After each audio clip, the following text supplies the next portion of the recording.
اسی طرح بخاری شریف کی حدیث یہ ہے، اس سے اگلی وہ 96 نمبر پہ 1896 پہ حضرت سہل ہیں، وہ کہتے ہیں کہ نبی پاک صلی اللہ علیہ وسلم نے فرمایا ان فی الجنت بابا یقال له ریان، جنت کا ایک دروازہ ہے جس کا نام ہے ریان، اور یدخل منہ الصائمون یوم القیامہ، یہ دروازہ صرف روزے داروں کے لیے اللہ نے بنایا ہے۔ جنت کے جو دروازے ہیں ان میں سے ایک خاص دروازہ ہے جس کا نام ہے ریان، باب الریان، وہ صرف روزے داروں کے لیے ہے۔ اور یہ میں نہیں کہہ رہا، اللہ کے نبی نے فرمایا ہے کہ لا يدخل منه احد غیرهم یقال این الصائمون فیقومون لا يدخل منه احد غیرهم۔ اللہ کے نبی صلی اللہ علیہ وسلم نے فرمایا وہ دروازہ جب کھلے گا نا تو وہ صرف روزے داروں کو ہی آواز دی جائے گی، اور انہی روزے داروں کو ہی اس دروازے سے اندر جنت میں داخل کیا جائے گا، کوئی اور اس دروازے سے نہیں جائے گا۔ یہ روزے داروں کی فضیلت ہے۔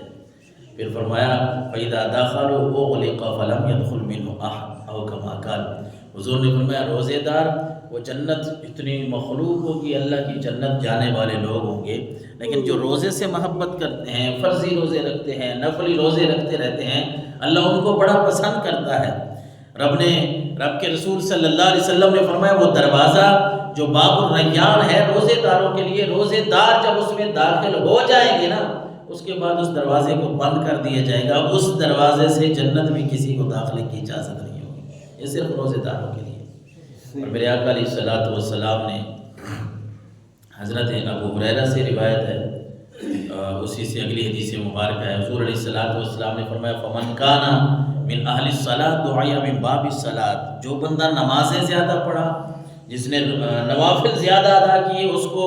باب الصلاۃ نماز کا ایک دروازہ ہے، اسے پکارا جائے گا، بلایا جائے گا کہ آ جائے، آپ نے نمازیں ادا کی ہیں،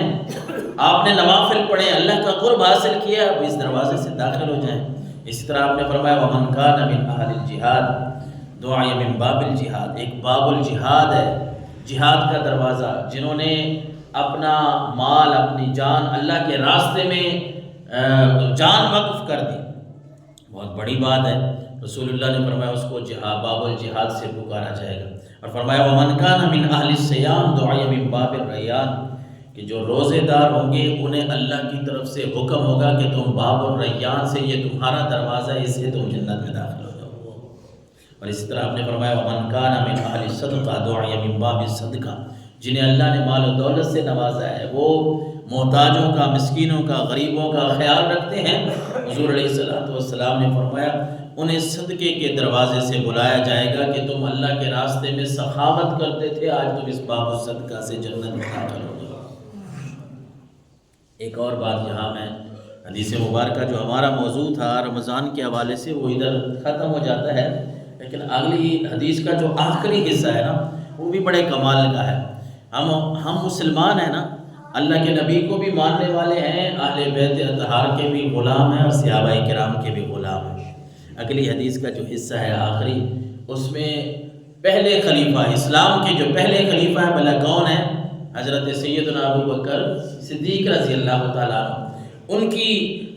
اسی حدیث کے آخر میں شان ہے، تو چلو میں بھی وہ برکت کے لیے آپ کو کہہ دیتا ہوں، سنا دیتا ہوں کہ حضرت ابو بکر صدیق نے عرض کی بے ابی و امی انت یا رسول اللہ ما علیہ من دعی من تلک الابواب من ضرورت، یا رسول اللہ جس کو جس دروازے سے بلایا جائے گا، میں اس بارے میں بحث نہیں کرتا، ہر بندے کا اپنی شوق ہے، کوئی نمازیں زیادہ لے کے آئے گا، کوئی روزے زیادہ لے کے آئے گا، کوئی نوافل زیادہ کسی کے، کوئی جہاد کر کے آئے گا، یہ تو ٹھیک ہے۔ اے اللہ کے رسول میرے ماں باپ آپ پہ قربان ہوں، ایک بات پوچھنا چاہتا ہوں، اور وہ بات یہ ہے کہ فَهَلْ يُدْعَى مِن تِلْكَ الْأَبْوَابِ كُلَّهَا، اے اللہ کے رسول یہ بتائیں کوئی ایسا بندہ بھی ہوگا دنیا میں جو آپ نے دروازے ذکر کیے ہیں کہ باب الصلاۃ ہے، باب الصدقہ ہے، باب الجہاد ہے، باب الریان ہے، کوئی ایسا اس امت میں خوش نصیب بھی ہوگا جس کو سارے دروازوں سے بلایا جائے گا؟ رسول اللہ صلی اللہ علیہ وسلم نے فرمایا نعم وارجو ان تکون منہم، اے ابو بکر ہاں وہ ایک بندہ ہے، اور وہ تو ہی ہے جس کو اللہ سارے دروازوں سے آواز پائے، جس کو سارے دروازوں سے آواز آئے گی، وہ ایک آپ ہی ہے